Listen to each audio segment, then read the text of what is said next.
स्वागत है दोस्तों आपका इस वीडियो में। दोस्तों आज का ये वीडियो उन कैंडिडेट के लिए कुछ ज़्यादा इंपॉर्टेंट है जो एसएससी फेज 11 के थ्रू कुछ पोस्ट के लिए अप्लाई किए हैं। जैसे NR 31323 MES जूनियर इंजीनियर का है, उसके साथ ही साथ सीनियर कंजर्वेशन असिस्टेंट, उसके बाद conservation assistant in south region and KKR region जिसका कोड है 12623 एंड 14423। उसके साथ साथ सीनियर कंजर्वेशन का कोड मुझे मालूम नहीं है। KKR 12623 का जो पोस्ट है उसका DV 2024 के अक्टूबर मंथ के लास्ट में और नवंबर के मंथ में हो गया। ठीक है, मतलब आज चल रहा है, आज है 15 जून। ठीक है, 15 जून वो ये हो गया, मतलब 5 महीने ये हो गया और उधर 2 महीने उधर 7 महीने हो गया, मतलब कि 7 महीने हो गया DV कंडक्ट किए। उसके बाद भी अभी तक रिजल्ट आया नहीं है। ऐसी बात ये नहीं है कि हाँ वैकेंसी बहुत ज़्यादा है इसलिए थोड़ा डिले हो रहा है। भाई वैकेंसी थोड़ा भी ज़्यादा अगर होती है, सब CGL में देखिए 36,000 2022 में जो था उसमें भी हो गया वो। उसके बाद 18,000 से ज़्यादा इस वाली पोस्ट में था 2024 में, उसमें भी रिजल्ट पब्लिश हो गया। लेकिन इसका रिजल्ट इतनी लेट क्यों हो रहा है?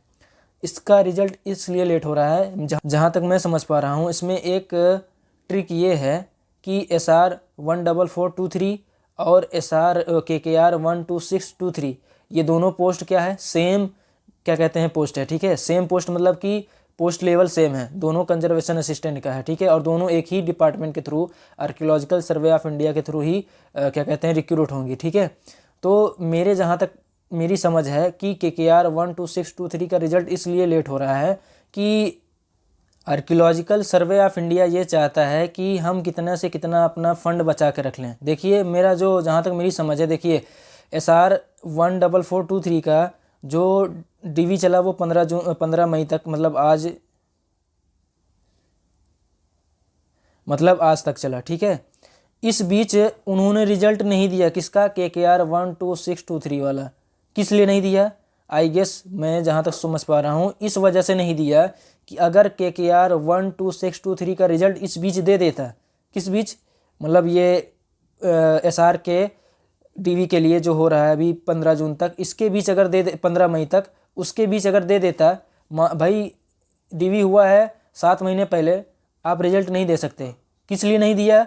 इसलिए नहीं दिया कि अगर मैं रिजल्ट दे दूंगा तो कुछ बच्चे इसमें से ऐसे भी हैं, ज़्यादातर बच्चे कॉमन ही हैं, मतलब MES वाले 31323 वाले में, उसके बाद कंजर्वेशन असिस्टेंट वाले में SR के और KKR के, इन तीनों पोस्ट में लगभग 70 to 80% कॉमन कैंडिडेट हैं। ठीक है, अगर वो KKR वाला रिजल्ट इस बीच दे देता है, किस बीच, जो SR 14423 का वो चल रहा है DV, उसके बीच अगर दे देता तो ये कंफर्म हो जाता कि इतने बच्चों का इसमें हो गया है, किसमें, KKR 12623 वाले में।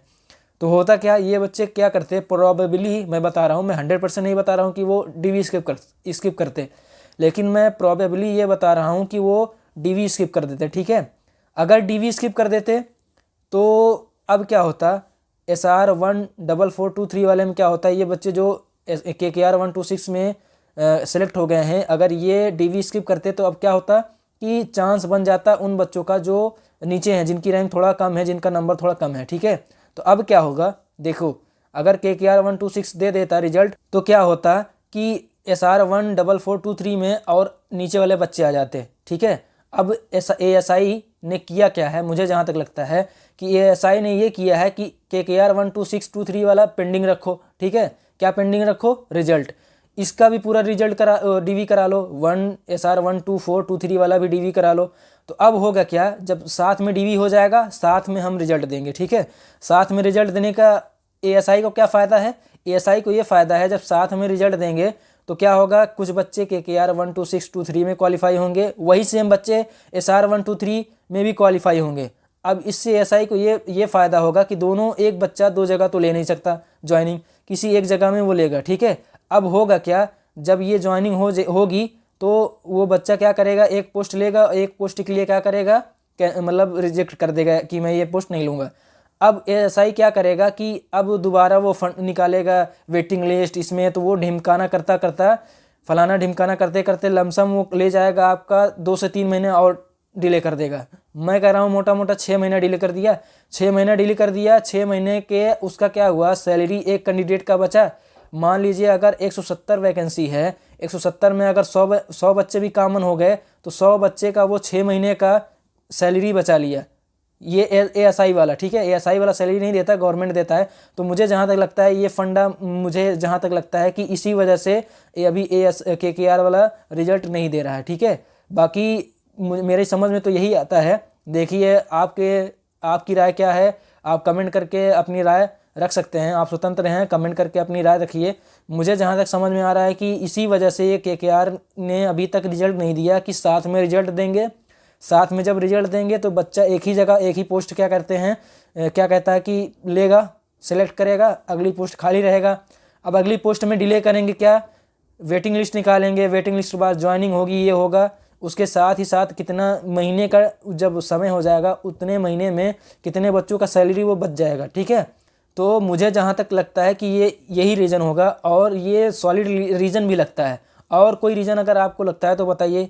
अगर ये बताइए 7 महीने से 170 बच्चे का क्या कहते हैं सिर्फ सिलेक्शन लेना है, और लगभग 1500 के करीब बच्चे डीवी में क्या कहते हैं प्रेजेंट हुए हैं, तो आप 7 महीने में, 7 महीना बहुत दिन होता है, आप 7 महीने में क्या कहते हैं रिजल्ट नहीं बना पाए 170 बच्चे का कि हाँ कौन सा सिलेक्ट हुआ है, कौन सा अनसेलेक्ट हुआ है। भाई ये मुझे तो नहीं लगता कि ये नहीं बना पाएंगे, आराम से बना लेंगे। बाकी देखते हैं कब रिजल्ट आता है।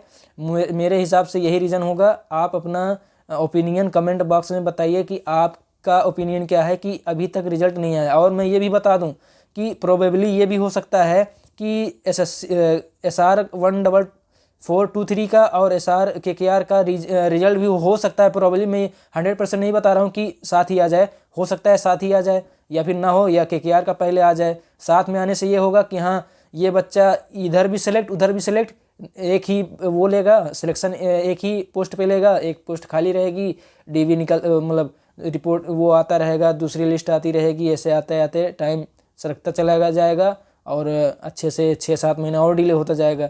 वैकेंसी आए 2030 में, जो 2023 में एग्ज़ाम हुआ जून में, अभी तक इसका कुछ अता पता नहीं है, ठीक है दोस्तों। तो दोस्तों आशा करता हूँ मैं अपनी बात को आपको समझा पाया हूँ।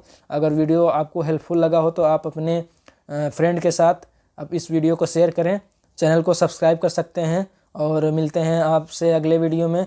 तब तक के लिए धन्यवाद, अपना ध्यान रखिए।